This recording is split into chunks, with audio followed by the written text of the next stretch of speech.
What's good with y'all? What's happening with you? It's your boy Renz, Julian back again. Renz 510 Radio, the podcast, 510radio.com, 24/7 West Coast Slaps Radio.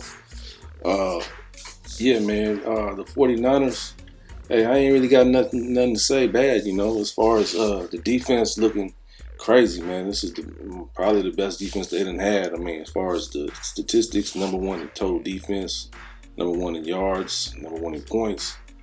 They did their thing against Seattle last week, 21-13. Brock Purdy, man, this shit came out of nowhere. Is he the future? Is he the future of the franchise? I mean, we thought it was Trey Lance, and that's still yet to be determined. You got Jimmy Garoppolo hurt again. So, I mean, that's nothing new. That's the reason why they went and got Lance. I mean, nothing against Garoppolo. He gets it done, but, he couldn't get it done in the Super Bowl.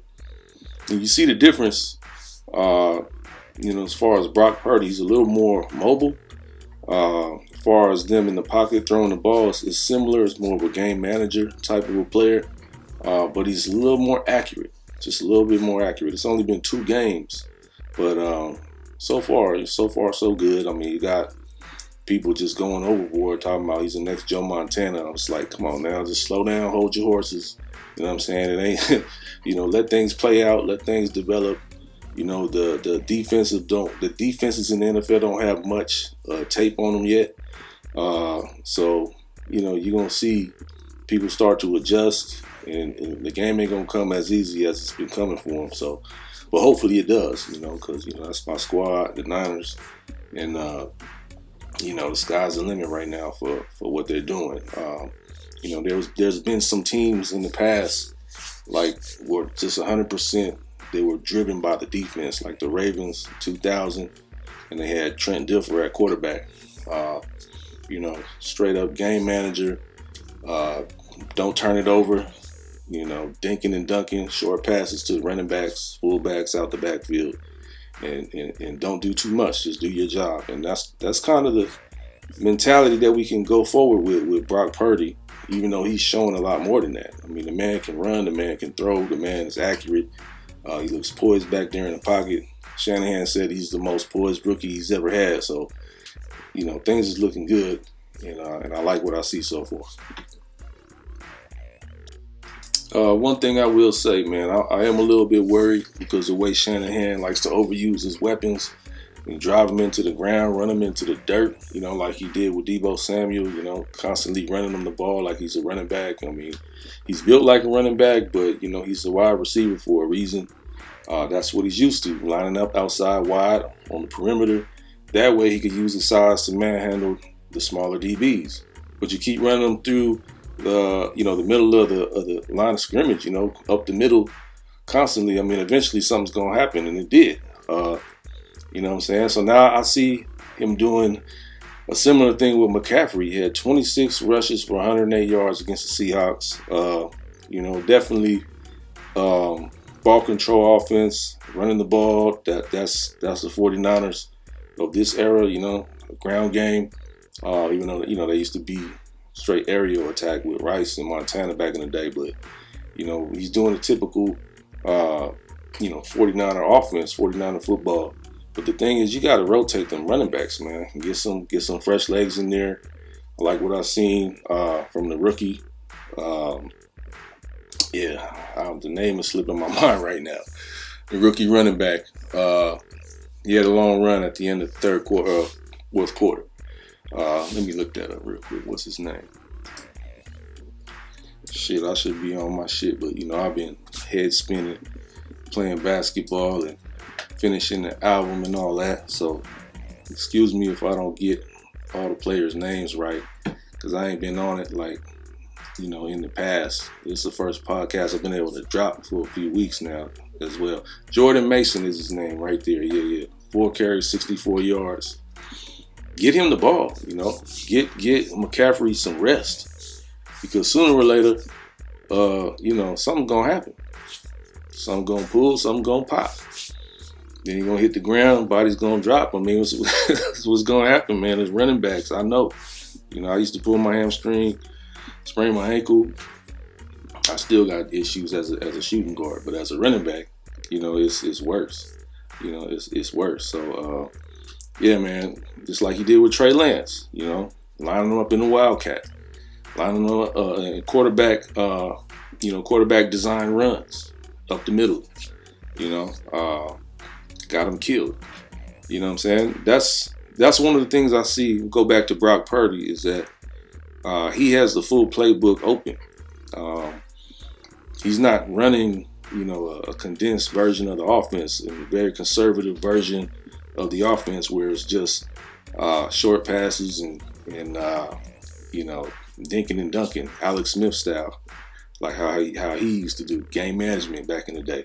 He's got a little bit more to his game, and I think Shanahan is actually giving him more freedom, especially more than what he would allow Trey Lance to have, and that's an eye opener right there, because Lance was their first round pick. It's like, that's supposed to be the future of the franchise, and right now it just, I don't know, I guess it's up in the air. But that's the one thing I'll say, man, just kind of mix up the personnel a little bit more, and protect your thoroughbreds, man. Your stars. You gotta keep them healthy and don't overuse them. Even Jerry Rice was saying that last week. Is Shanahan always slamming people up the middle? His best players just overusing them and making them run up the middle. As far as like wide receivers. McCaffrey's a running back. He should be able to do that, but just lighten the load on him a little bit. Maybe 10 to 15 carries, and 5 to 7 receptions, not 26 carries. When you got Jordan Mason, you got capable running backs to come in and take the load off. You know what I'm saying? So that's all. Overall, though, it's looking good. We getting Javon Kinlaw back. I think that's going to help add depth to the D-line. And, we prime for a Super Bowl run. So, you know what I'm saying? I can't wait to see it happen. Yeah, man. Now it's going to take it to the top, get that chip.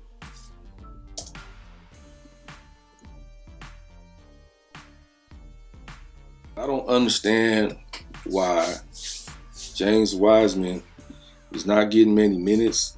And also, he's been in the G League, I think, for the past few weeks now. I guess he's back now, but it just don't make sense, man. The guy was a number 2 pick. We needed a center for years.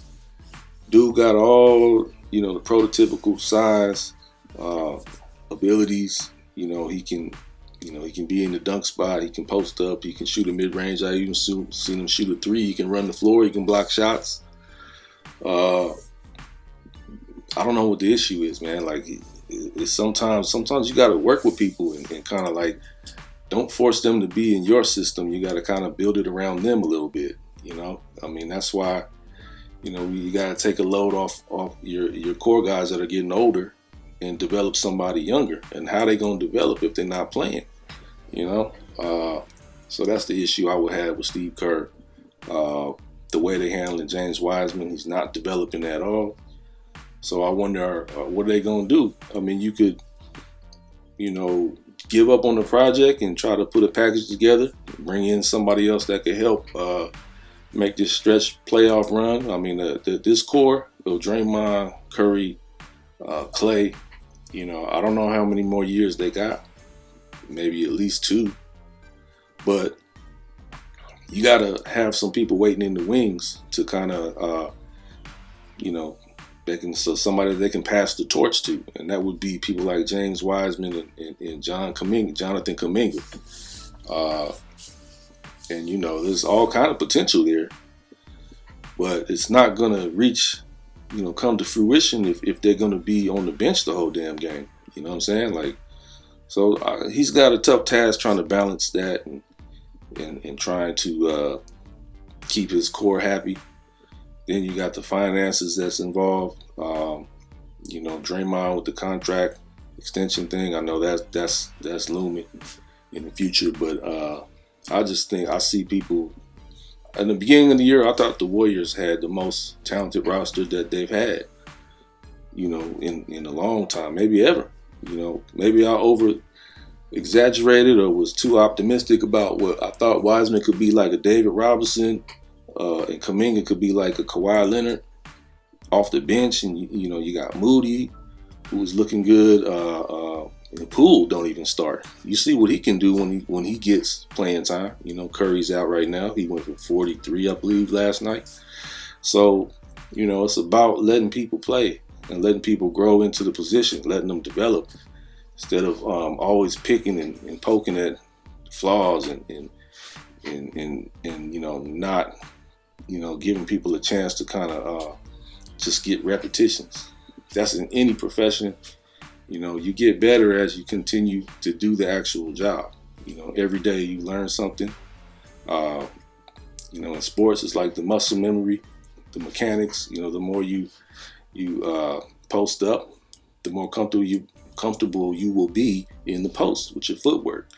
Just like the more jump shots you take, the more comfortable you'll be, the better your shot's gonna get. And I know this personally from. Was never a basketball player. I started playing in my 30s. You know what I'm saying? And got better over time. I was football first, as far as sports. And that was more natural to me. But the more reps you get, the better you're going to get at something. And if you're just sitting on the sidelines, not only are you not getting reps, you're falling out of shape too. You're going to be in less shape than the players that are actually playing. So it just. I think overall it's just not a good formula if you got somebody with dynamic talent, but you're not using it. So it's just bad on all angles. So I think they got to figure out what they're going to do going forward with them stars that I see sitting on the bench.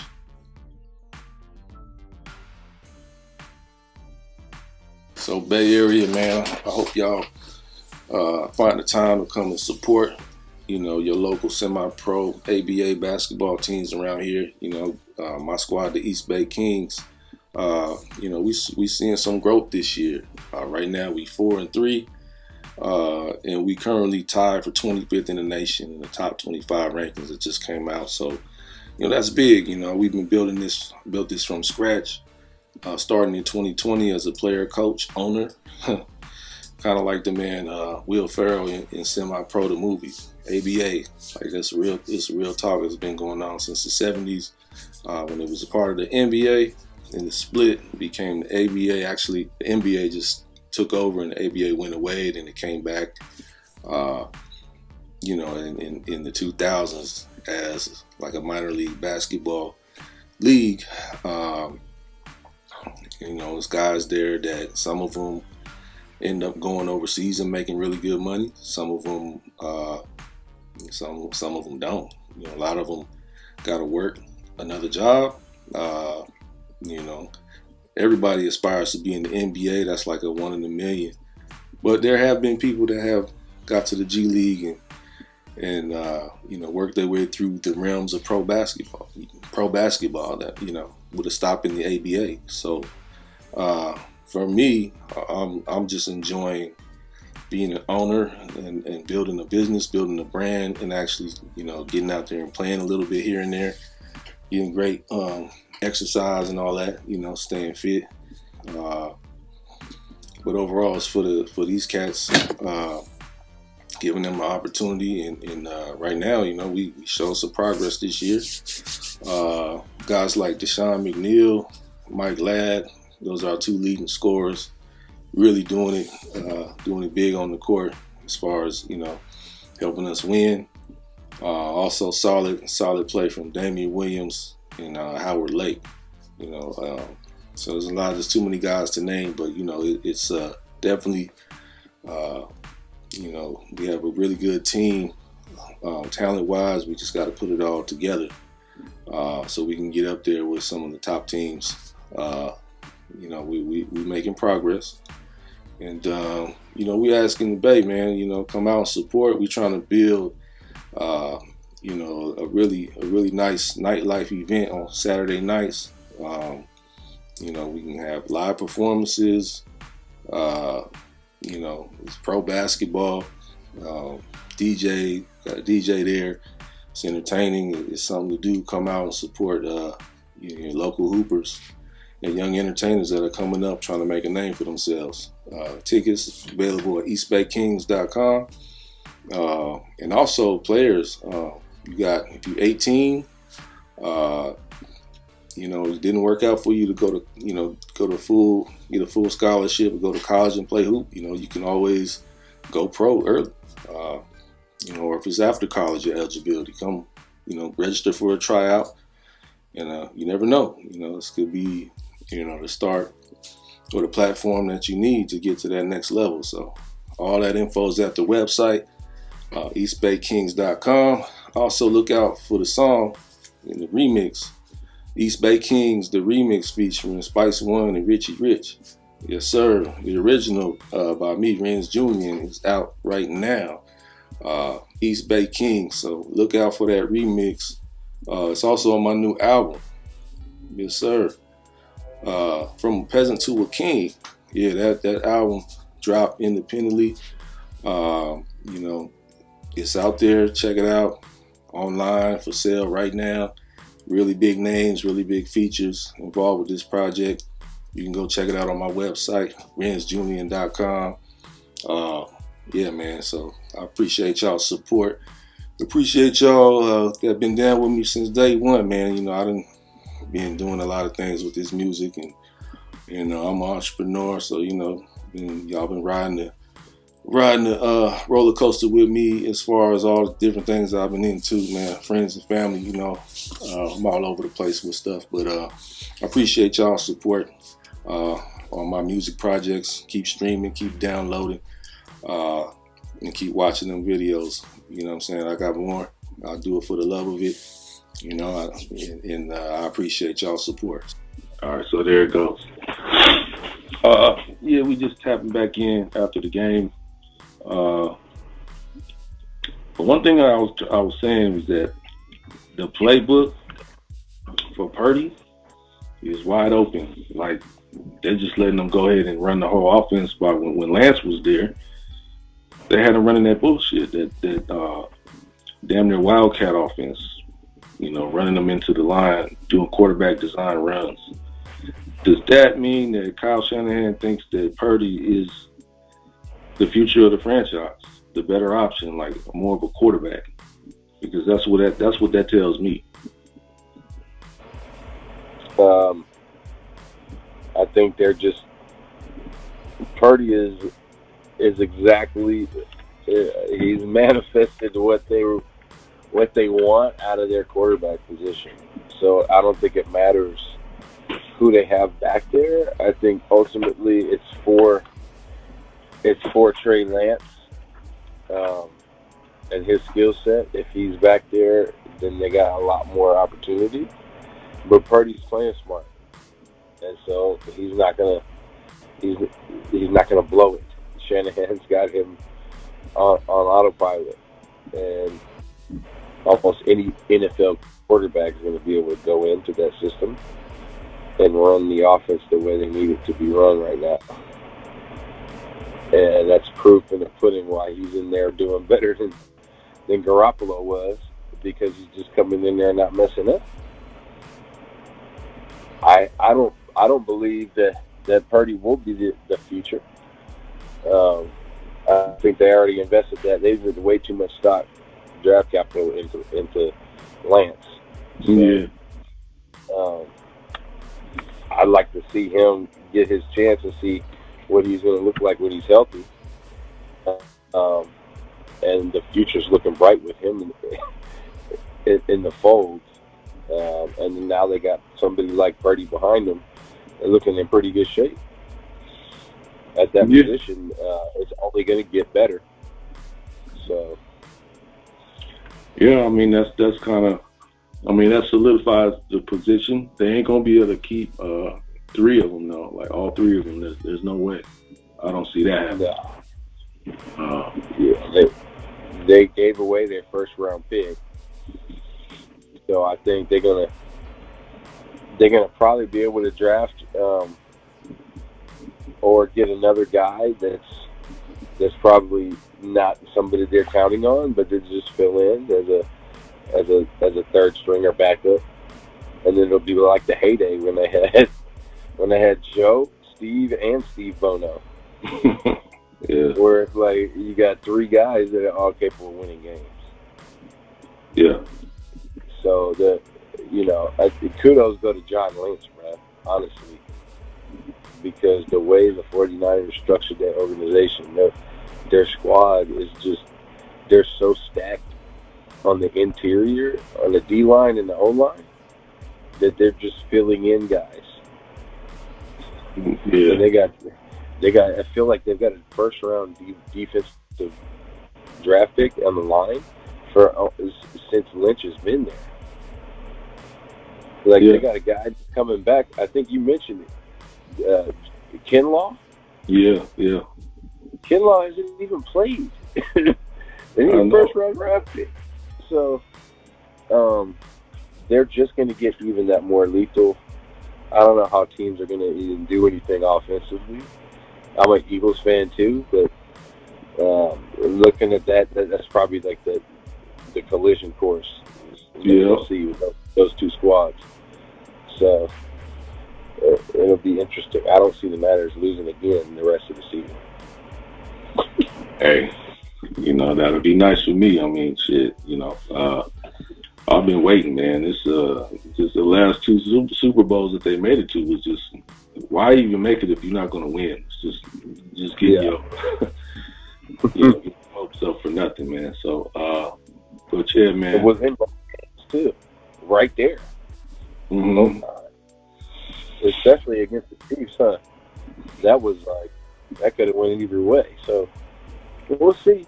I don't know if they're going to be able to ground and pound their way. Like, Purdy's going to have to make some plays, but he's doing it right now, so we shall see. Yep. All right, man. So we talk Bay Area sports, so we're going to move into the Warriors now. And I just want to get into it with you. What do you think? Is Wiseman a bust? Because he was a number 2 pick in the first round, a lottery pick, right? And now he got sent back to the G League. And then I guess they just brought him back, but he's still not getting minutes. And I just think that he has too much talent. And Kerr is mishandling that situation, man. What do you think about that? I think low-key, Draymond Green's got to go. I think that's the problem. I think, honestly, you have the issue. I don't know the detail, but just looking at the video, Poole was probably calling him out for not being good. Yeah. Look, man, you always running your mouth like you're the leader, this and that. Bro, you don't even average 10 points a game. You know? So at some point, him always being the leader and trying to rally the troops and get people to do what he wants. He doesn't never do anything by example. And who knows if some of those young guys, if they're not reacting well to it. What I see out of Wiseman, I think he might just be soft mentally. Yeah. Because how are you 7'1", left-handed, about 260 pounds, and can jump and be athletic like him? He's night and day more athletic than Looney is. Mm-hmm. But Looney's still in there. He's still in there doing everything he's doing. I don't understand from a coaching standpoint what are they doing that's not. How can you not get him to beat Kayvon Looney? Looney's not doing anything special out there. He's just finding spots, playing big, and rebounding and playing big. So why can't Wiseman do the same thing? It'll make no sense to me. And then people like Moody and Kuminga, they're coming along too slow. Yeah. So I don't understand. It's a chemistry thing, and it goes back to, I think, Draymond Green. Because how does Kuminga get effective minutes if Green's in there? That's why they put him to the bench. He's with the second unit now. Yeah. Yeah, you got a point. And Kuminga started. Now he's starting, and he's been averaging in the teams as a starter. So that kid at 19, 20 years old is probably way better off for the franchise for him to get more minutes right now anyway. Yeah. If you can mix it up and trade that guy, trade him with maybe one more guy, and then if anything, that might open up some chemistry issues. I don't know. I don't think it'll affect Curry and Thompson. It shouldn't, because there is a lot you might lose with him. But I think that's a chess move that you might need to do, because the Warriors are just a couple games to over 500, and they started the year off the worst road record by an NBA champion in NBA history. Yeah, I mean, I just feel like they're just not that into it right now. And that's from being spoiled by their own success for the last, 7, 8 years. And they don't feel like but the thing I don't get is that whenever you're on the court, the field, like you going, at least for me, you if you don't go all out, you're going to get hurt. So if they're not going all out, you can't just be going through the motions, out there on the basketball court. Because it's only October, November, December, and you feel like you can't turn it on until like the playoff stretch run. And where they are right now in the standings, ranked 11th. I mean, they don't have that kind of time to be lollygagging all the way until like April, and then turning it on because it'll be too late, man. Exactly. Well, here's the thing: you got 41 away games. They're going to have to find a way to win at least for the rest of the year 70% of their road games to probably be in the top 4 seeds. Yeah, because they're fine at home. They're still a championship caliber team at the crib, but they gotta who is it? They just beat Toronto, right? And Poole went off for 30 plus. They're going to need, and guess 40. What? Draymond Green earned the check. So whenever Draymond Green is in double figures, bud, I don't believe the Warriors got, I don't know how many games they lost, but it would be very few whenever that guy's in double figures. So even without Curry, they could still win games as long as they're getting solid production from some of their key guys. Yeah. Yeah, it'll be something to see, man. But moving on to the squadron, East Bay Kings, man, ABA. You know what I mean? That's us. We are 4-3. This is the best start we've had. We're seeing progress this year. It's slowly coming together.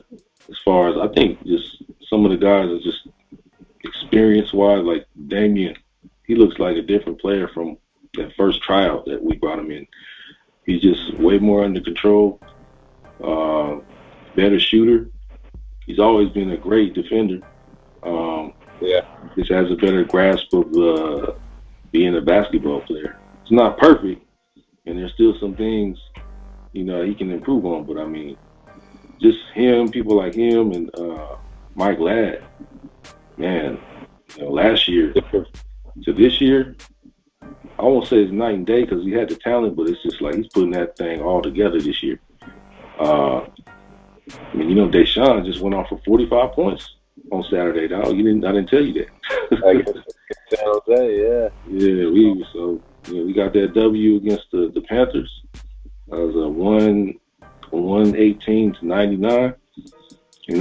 I got in there and banged some people around a little bit, As far as myself, man, I'm just, like I said, I'm just in there to get a little bit of run here and there, get some buckets, and I played 7 games with no injuries. That's something for me. No knee problems, no nothing. I mean, there's some things there here and there, but I'm good. Like at this age to be able to run with these 21-year-olds, 22-year-olds, that's the blessing in itself right there. But I see the progress, and use a part of this whole construction of this whole thing. So I know it's good to hear the W coming against San Jose. Yeah. I think that um, there are some roles that are starting to be filled, some more consistency with some scores. Um, it's pretty obvious to see people like Ladd and Sean there and Damian. Those guys, they're the three heads of the pack, and it's pretty obvious to see they've been putting the work Yeah. in their game pretty consistently, and it shows. Um, there's other guys that have come on this year in the post. I believe his name's Howard 42. Yep. Uh, Solid contributions. You don't have to be at 20 points score to contribute to winning. Mm-hmm. He's scraping rebounds. He's setting screens. He's playing big. He's defending bigs. Those are things that guys that were 6'3", 6'4" plus on the team before were a little reluctant to try to do and play as far as keeping their feet in the paint and playing big. And it's good to see him specifically doing a lot of that with more regularity. And then you got other people. If we had a little more consistency with some of those other bigs, then now we're talking about competing with the Stocktons and the Frisco cities. Mm-hmm. Those teams, you're talking about maybe 5 possessions away from beating those teams, and we're right there. That's right there. So you're talking a couple of 3-and-Ds and a little better shot selection, making sure some of them cats that are there, they're really good players. A lot of that's just guys communicating, being on the same page, a little more continuity with the practices, and I see that starting to improve too. So it's no surprise that you got more consistency with guys committing to practice and working together, and then you see the results on the floor. Yeah, I ain't gonna lie.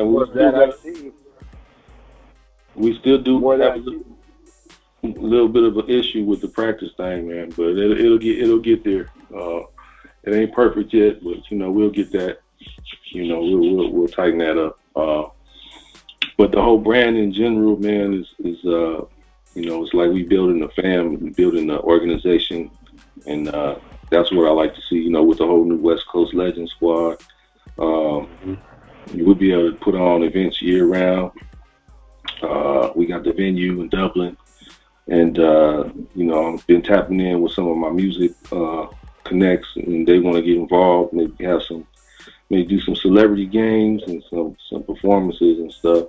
As you know, I just dropped a new single and album at the last game, and that's starting to get out there, and those kind of things, man. We got our own vehicle to kind of like put our projects out in sports and entertainment, and that was the plan, and it's coming to fruition, man. So that's why I say I see the progress, and what I'm saying, it's a beautiful thing, man. So yeah, man, you was a part of the whole beginning of it, and now it's time to continue to push and take it to the next level. Absolutely, man. Yep. And there's good guys that have been in the organization since day one, and it's good to see some of those guys still involved, and to see that the message that was being pitched from the beginning is still the message. It's not just about basketball, man. It's not. We're trying to get brothers to be involved in something positive. Right. And the avenue and the brand behind it is all positive. And the more people that we can get to see that vision, the better. There's going to be chinks in the armor. There's going to be haters everywhere. But what I see, you just keep your head down and you deserve kudos for that. Ain't nobody else is going to tell you any other way. So keep pushing, and there'll be people that are involved, always in support, like myself and others.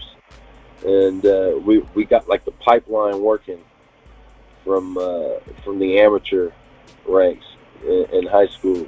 So we got a club going at the high school at the engine that's structured to back and support with all of this stuff, and a pipeline coming from the young kids too.